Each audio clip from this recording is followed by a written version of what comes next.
Back on Stugotz and Company, presented by FanDuel and the FanDuel Sportsbook. The Bear is with us for his weekly sit-down. I don't know if he thought he agreed to this or not, but he joins us every single week, usually on Wednesdays, but he's doing it on a Friday today. And I think he's in Champaign, Illinois. Big noon kickoff has Illinois and Ohio State. Hello, Bear. Hello, good morning. Yeah, back in the lovely University of Illinois Hotel and Conference Center here. And lovely. I did not think that I would be making the 2-hour trek from Indianapolis to Champaign twice in 3 weeks, but here I am. Lucky a good conference center. You just know that there's going to be a lot of activity there. Even if the rooms won't be great, there'll be a lot of activity. A minimalist hotel. People don't realize Champagne's in the middle of nowhere, dude. You're in the middle of nowhere right now. Yeah, you really are. It's a hike from Chicago, and it's a hike from. I just like to fly to an easier airport. Like, well, why the hell do I want to fly to O'Hare and deal with traffic getting the hell out of there to get down here? I'm just straight shot across from Indy. Yeah, thanks. I'm flying to O'Hare later today. I mean, Chicago Marathon going on. Jesus, what am I doing? Oh, God. What are you doing? My daughter has a fall lacrosse game, so I want to be there for it. Yeah, well, that's very nice of you. I wanted to ask you. Well, thank you, Bear. I tried. I wanted to ask you, as someone who follows college football, unlike anyone else I know, when you were watching Jaxson Dart play at Mississippi, did you think he would turn into what we've seen here the first 3 games of his career? No, I mean, I thought there was a chance that he could be a good pro quarterback. Like there were people out, and I actually thought there was a chance. And I guess he wound up did becoming the second quarterback selected in the draft ahead of a bunch of those other guys. But the athletic ability that he had clearly was there. It was just going to be a question of fit. And then when you saw him in the preseason, it was like, yeah, okay, yeah, but it's backups against backups and backups and backups against backups. And is this really going to translate? But you saw his offensive rookie of the year odds take up a plummet. And with the way the Giants started the year, it was like, okay, you're going nowhere. Just throw this kid in and see what he can do. And clearly, he has energized the Giants team, fans, staff, whatever.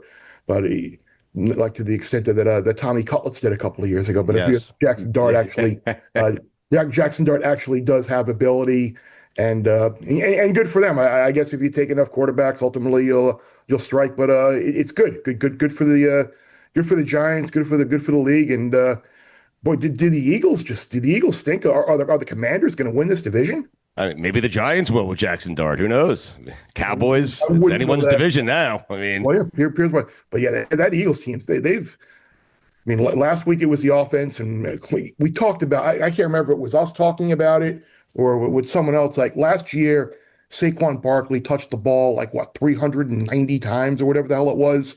Like it was the signs were there for like a regression this season. I don't know if it's the way they're calling plays, if he is still worn down from who the hell knows, but there are clear trouble signs there with the reigning Super Bowl champions. I don't know if it's just a Philly thing, because like the first thing that comes to mind when I think of another situation like the Eagles, where you just won a Super Bowl, but you have a quarterback problem.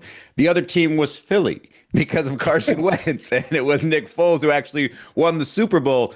I don't know if you have to have some kind of foresight to be able to say, all right, Jalen, we might have just won a Super Bowl with you, but we need to move on. Like, he's got an unfailable argument. Like, I just won the Super Bowl, but everybody's eyes are saying you're the reason why they can't throw the ball. So what the hell do the Eagles do? Not only did he win one, I'm sorry, Bear, before you answer that, not only did he win one, he's been to 2 in 3 years and should have won 2.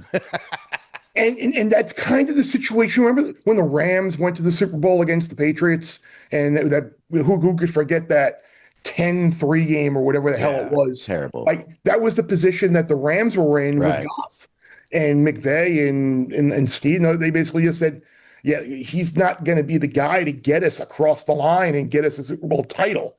And that's when they made the deal and brought in Stafford, and they got and both sides they really wound up winning, because Goff has now gone to Detroit and turned into a hell of a player, and the Rams got their Super Bowl with Stafford, and everybody's kind of happy. But you're right, it kind of feels like that type of situation where square peg, round hole, little dysfunctional, and they've been successful despite it.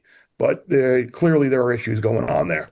I would argue that Jared Goff was even more enticing to another team than, let's say, than Jalen Hurts would be right now, right? Because Goff can at least sling it around, and obviously we've seen what that's become. I don't think anybody thinks Jalen Hurts on another team is going to do what Jared Goff has done for Detroit.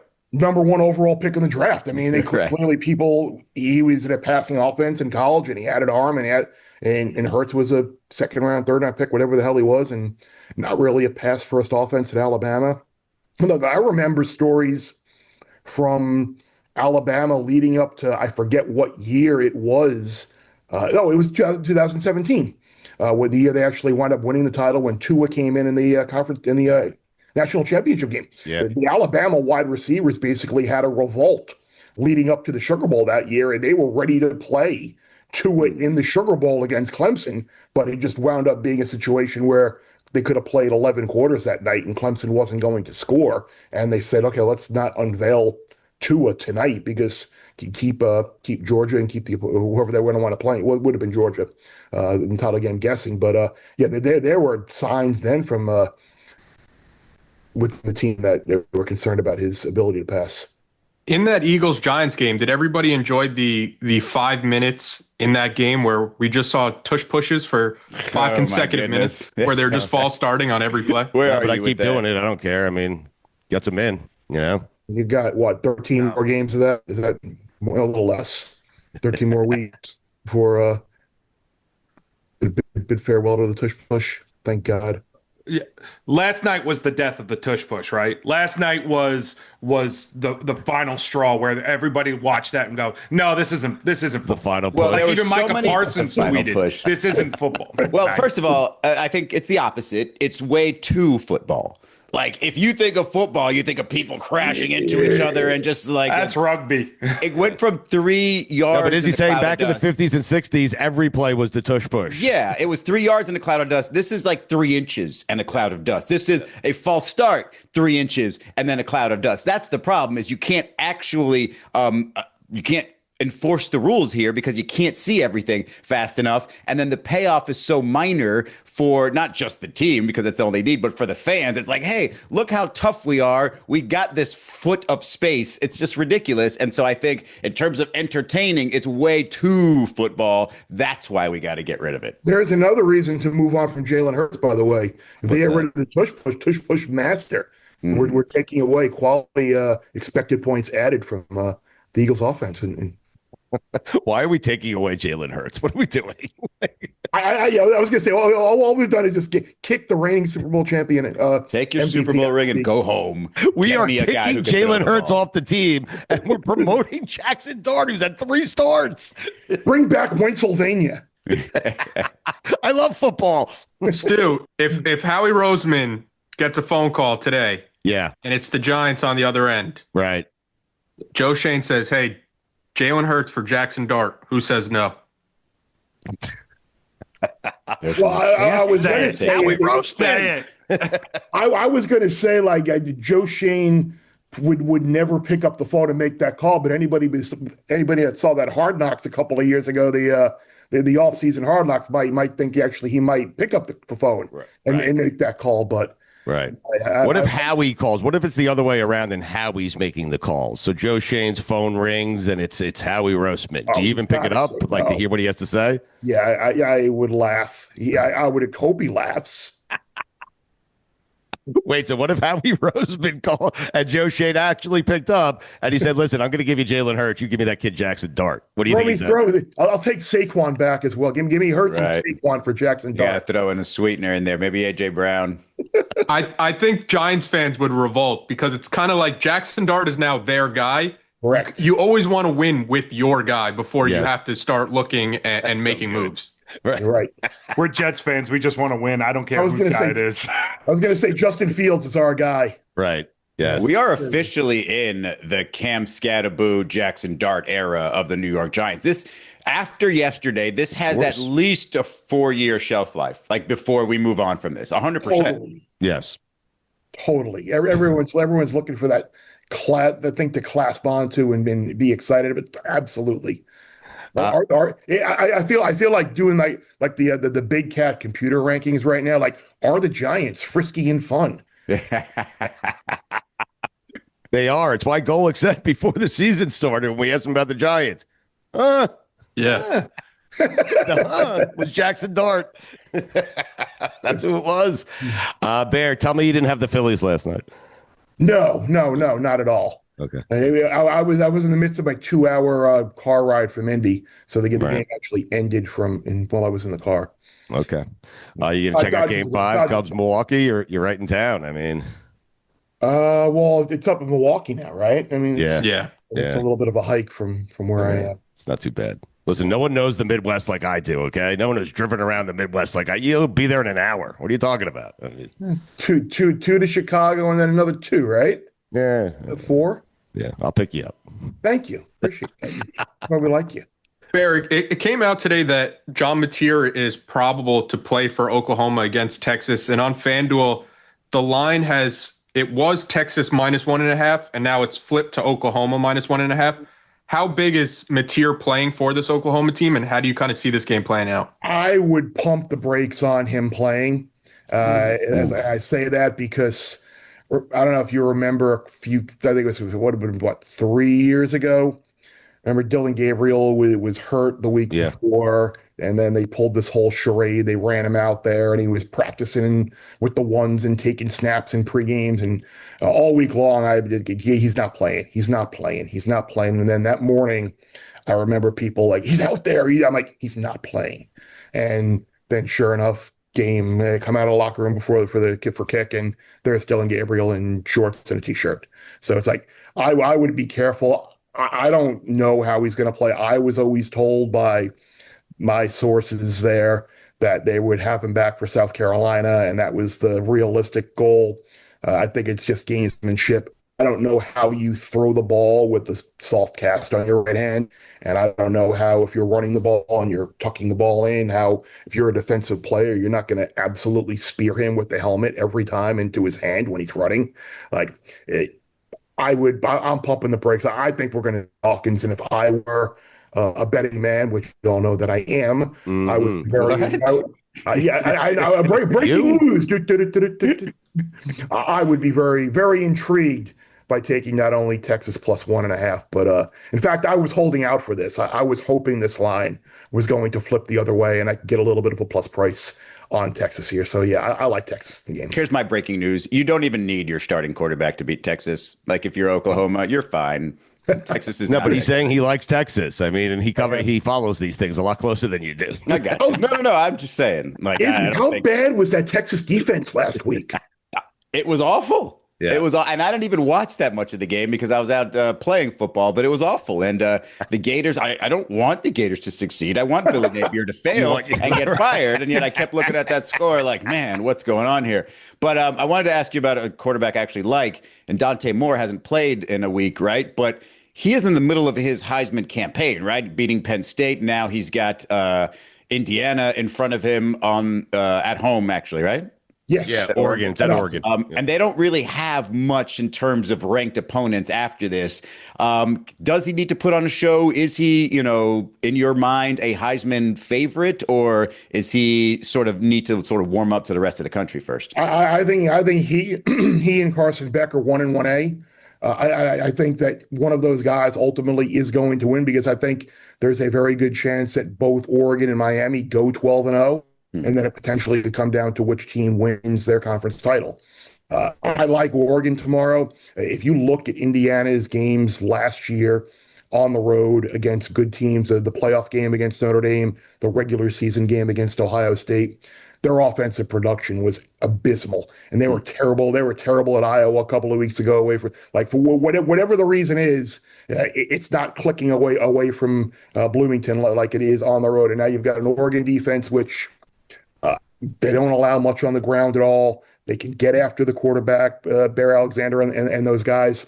It's funny too because now the narrative after Oregon went to Penn State, it was, oh my God, is Oregon the best team in the country? And now Penn State loses at UCLA, and it's like, oh wow, that win really doesn't mean anything. Look, Oregon stole Penn State's soul that night. If you think the Penn State team that showed up in front of 4,000 people at the Rose Bowl last week was the same Penn State team that was in Happy Valley for the whiteout.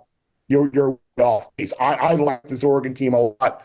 I think Moore has a big game. I think Oregon wins very comfortably. Indiana feels like Vandy did last week, where everybody kind of loved Vandy, Yeah. the underdog, and maybe they probably deserved a better fate than they did. But I would be very, very content. Now, I think the line's down to 7 now in a lot of places. So Yeah. Stu, just in case you wanted His some eyes lit up. Did you conversation- guys see that? I mean, it was amazing. Just in case you wanted some confirmation on Bear's note about Indiana not being so great on the road, I'm going to give you some scores here. 4 scores in a row, 3 home games, and then a road game. You ready? Okay, go ahead. Home games for Indiana. Yes. 56-9 win. Right. 73-0 win. Against 2, though. Against Indiana State. Really doesn't matter.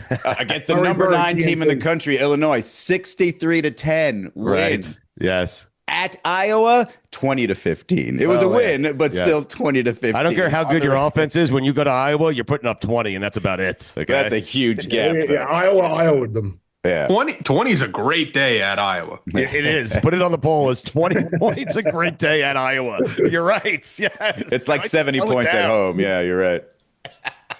It's like 60 anywhere else. You were excited last week, Miami, huh? Say nothing. They're the best team in the country, right? They have the best resume in the country at minimum. I mean, no one has the 3 quality ranked wins that they have, and then Florida still power ranks as a top 20, 25 team at minimum.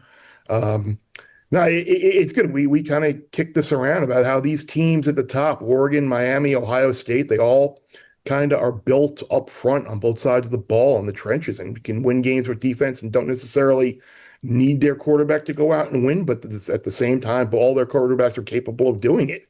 And the schedule maker for Miami did a really good job this year. Idle week. Staying in state. Before the Florida State game, idle week now, afterwards.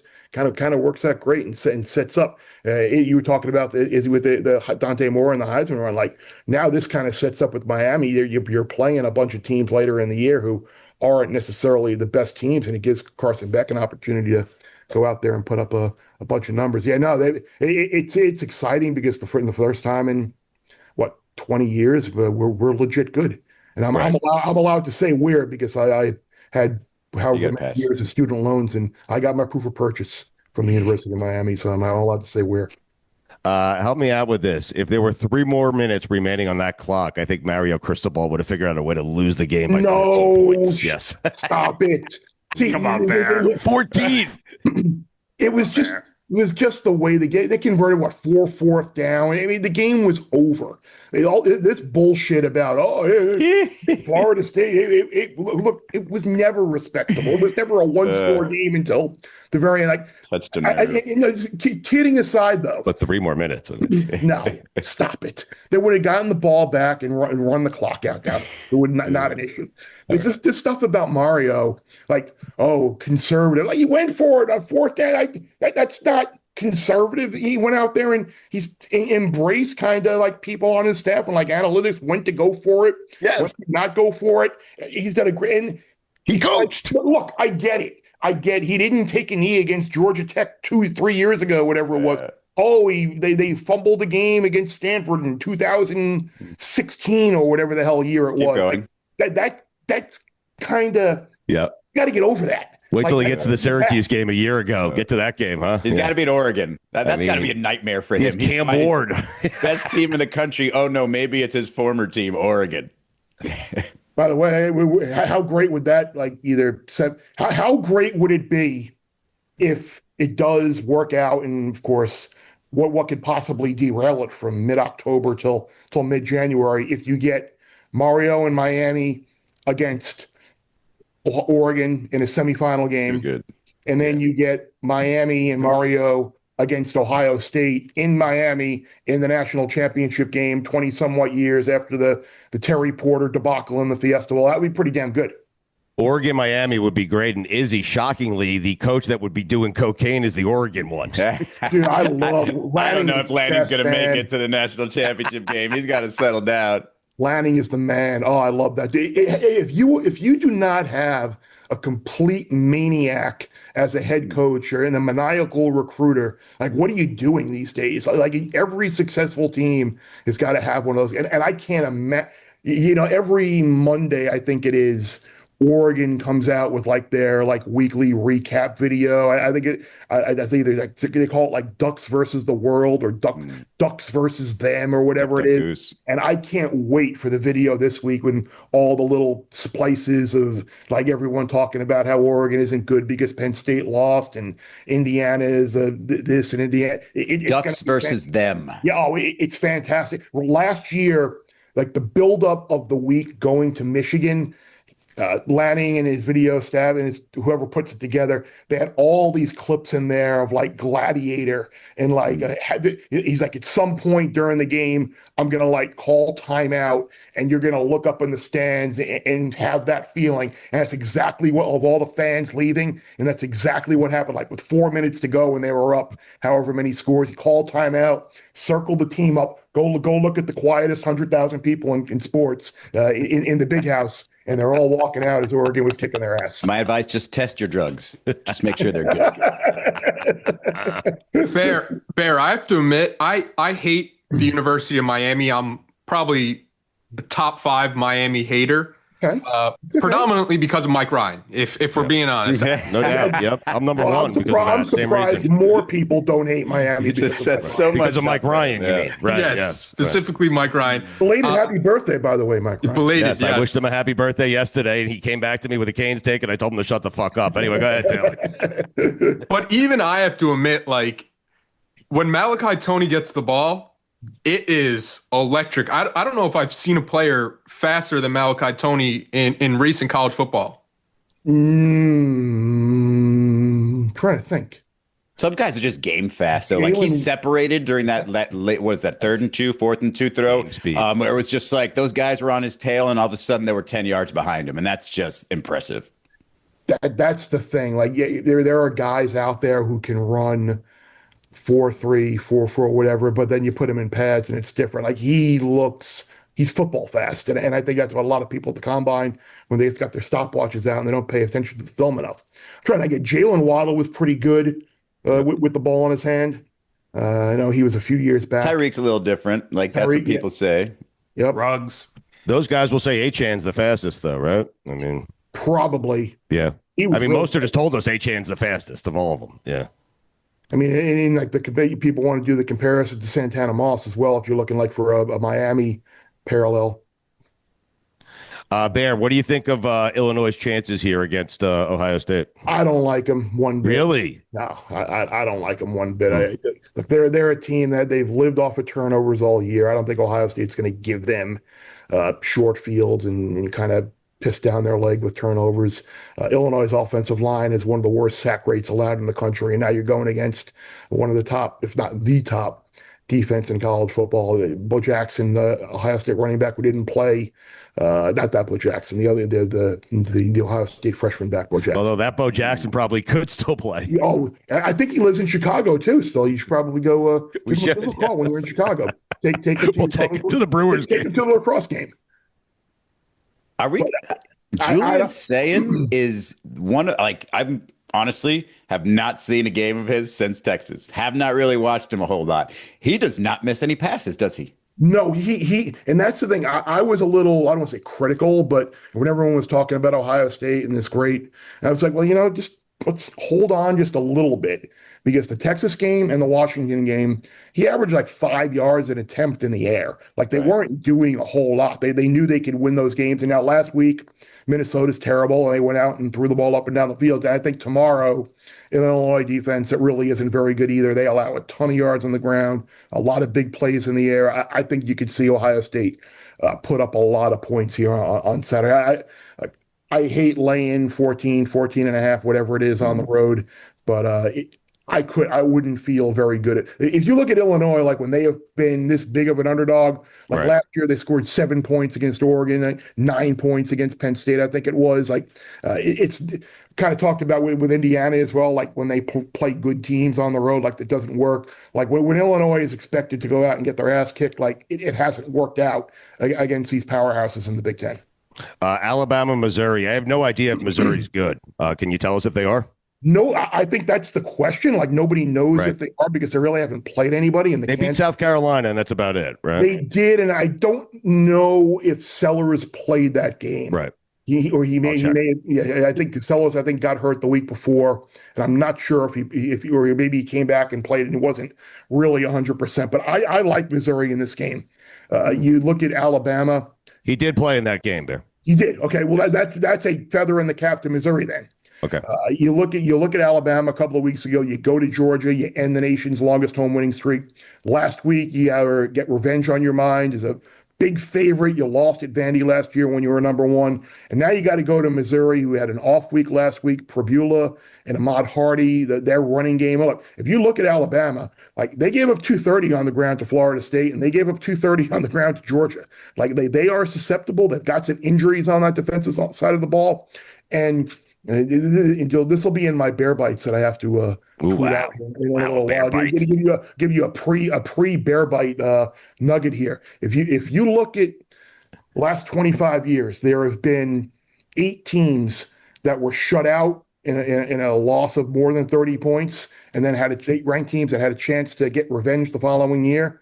5 of them won outright, 2 lost by a field goal, and 1 lost to Alabama, who wound up winning the national championship that year. So, like, this is like, people always ask me, like, how do you come up with this shit? And I just kind of sit here and like think about as a fan, as a researcher, as a whatever, like what kind of interests me, like what would I want to know about this game? Like, well, what's interesting about this game? I'm like, wow, they lost 34-0 last year and pined through 3 picks, and now it's revenge. I wonder how many times that's happened to a ranked team. And I just start like mining my databases for data and stats and do a little old-fashioned research and came up with that note. So I and people always say, oh, well, you're not going to bet a game because of a trend. And I go, no, I'm not going to bet a game because of a trend, but I like to find situations, like the types of the teams may change, but the types of teams and the circumstances, they don't change. They remain the same. And if you got a team highly motivated after getting their ass kicked the previous year and embarrassed, now you've got a chance to get a massive win on your home field. Eli Drinkwitz is not the kind of guy who isn't going to play that up. I can promise you that. And I think that Alabama defense has some problems. Bear, look at me. Look at me right now. I fucking love you. Do you hear me? I love you too. I love everything about you. Everything. I'm serious. Anyway, sorry. Thank you. Appreciate that. Bear, I have a stat too. Texas A&M is the least talked about top 5 team, I think, in college football history. No shit. Seriously. Like, I think people were maybe a little slow on coming around on them because of the nature of that Notre Dame win, where it was 41-40. They couldn't really stop Notre Dame, and the holding penalty that wasn't called at the end, and they won that game. But the last couple of weeks, their defense completely shut down Auburn, who couldn't block a soul. Last week, again, defense completely shut down Mississippi State, who's clearly better than they were last year. And now you got the Gators coming to town. And it's interesting. I think now that narrative is out there, much to Izzy's dismay. I was going to say, yeah. He's going to say, like, is Billy Napier going to do this again? No, like, that Gator defense is still pretty friggin' nasty. Florida's going to win this game. I'll tell you right now. They're going to piss me off. They're going to win the game. Billy Napier's going to stick around for another season. It's a sure thing. He's going to get an extension. Beats Texas. Lock it in. A&M. Lock it in. Yeah, it's going to, because people are on Florida in this game. I think this game opened at like around 8.5. Yes. And it's down to 7.5. So I think people see that Florida defense and think that they are real, and they indeed are real. I just don't know. Now we have to see Lagway go on the road and do it in a pretty. It'll be a 7-6 win for Florida, but it'll be a win. Say 1 point more than the opponent. That's all we need. Yep. Is he not wanting his team to win? I love it. Well, that was like me with the Yankees against the Red Sox. Right. I had my Red Sox futures, which sucked. Wait, did you say your Yankees? My Yankee. I grew up a Yankee fan. Right, but were you rooting for the Red Sox? Did you have future bets or what happened? Yes, Okay. absolutely. Priorities, I had man. Come on. the Red Sox. I love you even more. I mean, I had like the Red Sox at like 28-1 or something to win the American League. wow. Of course, I was rooting for. You can. We'll get you out of here because I know you got to run here, and we appreciate the time as always. You can only make one bet this weekend. What are you putting your money on? Oregon -7. Wow. That's it, huh? All right. Oregon -7. I've circled that now 4 times since we started this. Oregon. I got a few. I got Missouri +3, Oregon -7, which is my best bet. Oregon State +3, Colorado +3, Kansas State +1.5. That's in the. There's your. We should have the Blue Book do like Bears best parlay, Bears bets parlay. I love it. Bears Black Book. I love it. Yes. Shh. Round robin, birdcage, do it all by 3s, by 2s. Do you feel as good at 7.5? That's the Yes. FanDuel line. Yeah, I don't think it's gonna. Here's another. I'm gonna get more love here, I think, from Stu. Like if you go back again, I just look at these things and I'm an idiot. I'm inquiring minds want to know. You go back to that Georgia TCU college football championship games, 37 top 10 matchups. Only once has the spread mattered. That was Texas. The only time a favorite won the game but didn't cover was Texas last year in the college football playoff against Arizona State. You had 14 times where the underdog won outright, and every other time the favorite covered. So like it's like the points haven't mattered. So you could even maybe we'll see. Hey, maybe Indiana's gonna surprise me and stick it up. Be confident. You're good. Yeah, Stick the- no. stick it right in Listen, the I back have of so my much head money and- on Oregon right now. I can't even. I have 4 circles. I mean, Go Ducks. Ducks versus them. There it is. I was gonna make a duck you joke, but I didn't. Anyway, all Bear. the low hanging fruit. Yeah, it was. Well, But you did. without somehow. making it. Somehow covered himself. Made it anyway. Bear, before we get you out of here, we're about to talk to. I don't care how these things air, Taylor. I understand this might be a different order. Okay, we're having a host from WIP on in Philadelphia. Okay, yes. What do you think he's going to say about the Eagles and the Phillies today? Just take a guess. Okay, maybe you already said it, maybe he didn't. But what do you imagine someone from WIP would say today? I think he's going to say Jalen Hurts needs to go. I think we need to trade him to the Giants for Jaxson Dart. I think that's clearly where the avenue that he's going to go. I think you know what? The compassionate me hopes that he has a little bit of compassion and thought and feeling that Kirkering is a human and he made a freak mistake. Like this wasn't like DeMercado from the Cardinals just dropping the ball before the goal lines and being an idiot. And he made a mistake. Yeah. And that was not the reason. It was ultimately the reason that the game ended, but that was not the reason they lost. The Phillies bats went ice cold. They had their chances against Vecchia early in the game. I would like to think, as a radio host, as someone who covers the sport, that he would like to. He'd like to go out and kind of do a little bit of a here's I slept on it and here's how I feel. I think the response last night would have been a lot more visceral than it is this morning. I would hope. Right. I don't think he slept. And I think you're crazy. I think if you have compassion, you don't have a job at WIP. So what a good night though for Philly fans. Eagles lose to the Giants. Listen, I don't want to hear about it from Philadelphia, okay? They've had a great run. Their team was in the World Series 2 years ago. They've been in 2 Super Bowls in 3 years. They've won 2 recently. I don't care. I mean, they won one with Nick Foles. Leave me alone, Philadelphia. Please. Agreed. Anyway, I love you, Bear.